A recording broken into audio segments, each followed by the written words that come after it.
Hello friends, आज हम इस संडे स्पेशल वीडियो में इको फ्रेंडली लाइफस्टाइल के बारे में बोलने वाले हैं।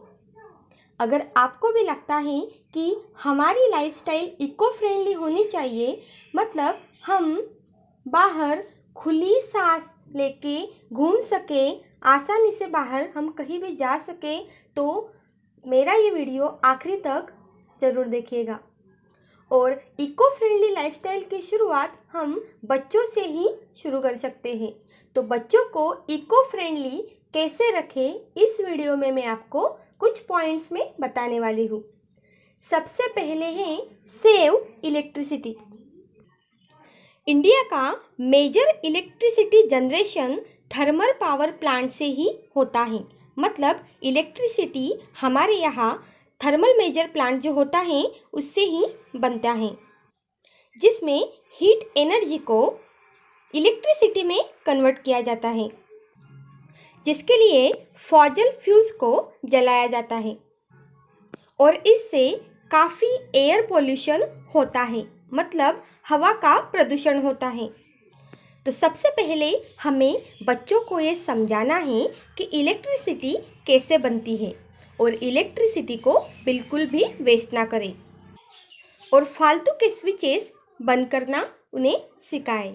इससे इलेक्ट्रिसिटी तो सेव होगी ही, बल्कि हमारा इलेक्ट्रिसिटी का बिल भी बहुत कम आएगा और हमारी इको फ्रेंडली लाइफस्टाइल भी शुरू होगी। हमारा नेक्स्ट पॉइंट है डोंट वेस्ट फूड। मतलब हमें कभी भी खाना बर्बाद नहीं करना चाहिए। हमारे देश में आज भी 33% तक का खाना वेस्ट जाता है और इस वेस्ट खाने के वजह से हमें ज़मीन के प्रदूषण से गुजरना पड़ता है। ये जो वेस्ट फूड होता है, मतलब कि रोज़ हम जो बचा हुआ खाना फेंक देते हैं, उससे मीथेन गैस प्रोड्यूस होती है और ये मीथेन गैस CO2 मतलब कार्बन डाइऑक्साइड गैस से भी बहुत ज़्यादा हानिकारक होती है। हमारे देश में 70% जो पानी होता है वो हम एग्रीकल्चर में, मतलब खेती करने में यूज़ करते हैं। मतलब हमारे देश में जो भी खाना बर्बाद होता है उसके वजह से पानी का यूज़ भी ज़्यादा हो जाता है। इसलिए हमें हमारे बच्चों को फूड वेस्ट नहीं करना चाहिए, ये सब सिखाना चाहिए। और अगर फिर भी कोई खाना कहीं बच जाता है तो हमें ज़रूरतमंदों को वो हमेशा देना चाहिए, कहीं कचरे में नहीं फेंकना चाहिए। या फिर बचे हुए खाने से और वेजिटेबल्स से हम कहीं खाद बनाएं और रिसाइकल की प्रोसेस करें। थर्ड पॉइंट है रिसाइकल योर ट्रैश। मतलब हमारे घर से जो भी वेस्ट सामान होता है, जैसे शैम्पू की बॉटल्स, मेटल वेस्ट और कांच का वेस्ट, तो ये सारा हमें इन सब को रिसाइकल करना होगा। अब आप कहोगे इन्हें कैसे रिसाइकल करें? तो इन सारी वेस्ट चीज़ों को हमें कबाड़ी वालों को दे देना चाहिए, क्योंकि कबाड़ी वाले इन सब चीज़ों को रिसाइकलिंग यूनिट्स तक पहुंचाते हैं। और अगर हम हर बार ये हमारे घर से निकला हुआ प्लास्टिक, मेटल, कांच का पूरा वेस्ट कबाड़ी वालों को देंगे तो बच्चों को भी समझ में आएगा कि रिसाइकलिंग कैसे करना है। तो ये चीज़ें हमें ध्यान में रखनी है। हमारा नेक्स्ट पॉइंट है fix it, don't throw it. बहुत बार ऐसा होता है कि हमारी घर में कोई पुरानी चीज़ें खराब हो जाती हैं और हम उसको रिप्लेस कर देते हैं, मतलब हटा देते हैं और उसकी जगह पर नई चीज़ें लाते हैं, जिसके वजह से पुराना जो सामान होता है वो वेस्ट में कन्वर्ट हो जाता है। और यही हमारी बुरी आदतें हमेशा बच्चे देखते हैं और हमसे वो वही सीखते हैं।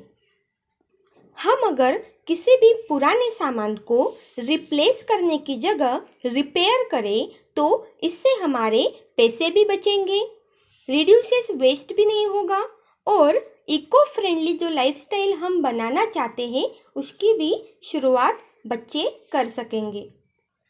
हमारा नेक्स्ट पॉइंट है कैरी योर ओन बैग। हम जब भी बाहर मार्केट में जाते हैं तो मोस्टली हम भी जब भी सामान खरीदी करते हैं तो हमें वो सामान हमेशा प्लास्टिक के बैगों में ही दिया जाता है और धीरे धीरे ये सारी प्लास्टिक के बैग्स हमारे घर में इतनी ज़्यादा इकट्ठा हो जाती है कि हम इसे कचरे में फेंकना शुरू कर देते हैं। और क्या आपको पता है कि इन प्लास्टिक के बैग्स को डिकम्पोज होने में 500 ईयर से मतलब 500 साल से भी ज़्यादा साल लगते हैं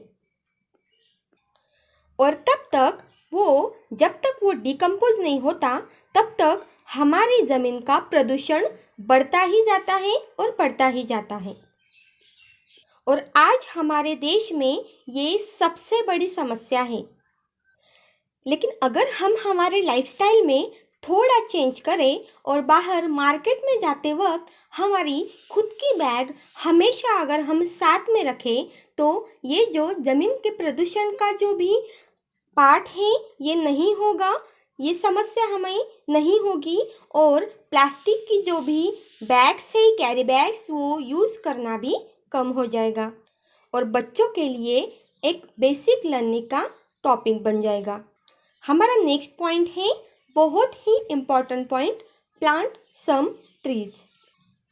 डिफॉरेस्टेशन आज ये बहुत बड़ी समस्या हमारे देश में आ रही है क्योंकि हमारी ज़रूरतें बढ़ती ही जा रही हैं।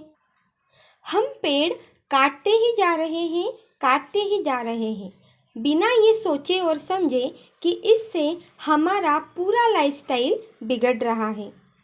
लेकिन इसका इम्पैक्ट हम कम कर सकते हैं और ट्रीज प्लांट करके, मतलब हर जगह पे पौधों को लगा के।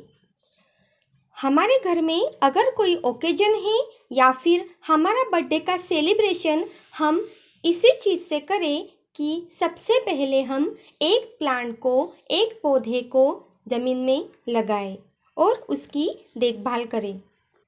हमें इस एक्टिविटी को इतना एंजॉय करना है कि बच्चों को इसमें बहुत ही एंजॉयबल थिंक लगे और वो भी हर ओकेजन में, हर उनके बर्थडे में, हर सेलिब्रेशन में एक पौधा ज़रूर लगाएंगे और उनकी ये आदत बन जाएगी।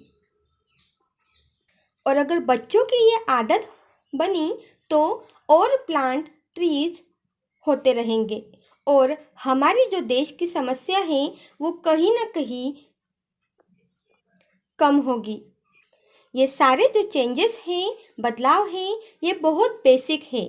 अगर हम बच्चों को ये सब सिखाएंगे तो आने वाली जनरेशन भी यही करेगी, यही सीखेगी और हमें घर में ही रहना नहीं पड़ेगा। हम बाहर जाके खुली सांस लेके खुली हवा में घूम सकेंगे। लेकिन सबसे पहले ये सारे बदलाव हमें खुद अडॉप्ट करने हैं ताकि बच्चों को पास एक रास्ता हो हमें फॉलो करने के लिए। अगर आप हमारे कुदरत के बारे में थोड़ा भी पॉजिटिव है और अगर आपको भी लगता है कि इको फ्रेंडली लाइफस्टाइल हमें एडॉप्ट करनी चाहिए तो इस वीडियो को इतना शेयर कीजिए कि 10 में से कम 5 लोगों ने तो भी इको फ्रेंडली लाइफस्टाइल शुरू करनी चाहिए। Thank you. मेरा यह वीडियो आपको कैसा लगा मुझे लाइक एंड कमेंट करके ज़रूर बताइए। Bye bye.